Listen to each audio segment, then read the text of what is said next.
Greenfield express highway Hyderabad Amaravati highway 4 వరుసలుగా త్వరలోనే consultancy డిపిఆర్కు టెండర్లు. Hyderabad Amaravati greenfield express highway కోసం కన్సల్టెన్సీ డిపిఆర్ రూపకల్పనకు త్వరలోనే టెండర్లు పిలిచేందుకు కేంద్ర ఉపరితల రవాణా శాఖ సిద్ధమవుతోంది.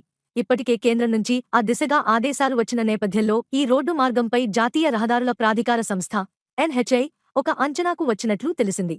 విశ్వసనీయ వర్గాల సమాచారం ప్రకారం హైదరాబాద్లోని ఔటర్ రింగ్ రోడ్డు ఓఆర్ఆర్ లోని ఏదో ఒక ఎగ్జిట్ నంబర్ నుంచి గ్రీన్ఫీల్డ్ ఎక్స్ప్రెస్ హైవేను ఏర్పాటు చేయాలని నిర్ణయానికి వచ్చినట్లు సమాచారం.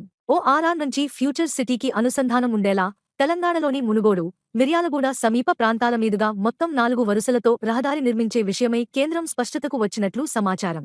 ఈ రహదారికి సర్వీస్ రోడ్లు ఉండవు. ప్రధాన పట్టణాలకు సమీపంలో అతి తక్కువగా ఎగ్జిట్ రోడ్లను ఏర్పాటు చేస్తారు. తెలంగాణ, ఆంధ్రప్రదేశ్కు చెందిన ఎన్హెచ్ఐ ప్రాంతీయ కార్యాలయాల ఆర్ఓ పరిధిలో ఎక్కడికక్కడ రహదారి నిర్మాణానికి టెండర్లు పిలిచే బాధ్యతలను అప్పగించనున్నారు. ఈ రహదారి పొడవు సుమారు 230 నుండి 250 కిలోమీటర్లు ఉండనుంది. మొత్తం నిర్మాణ వ్యయం 8,800 కోట్ల నుంచి 10,000 కోట్ల వరకు ఉండవచ్చని ప్రాథమిక అంచనా.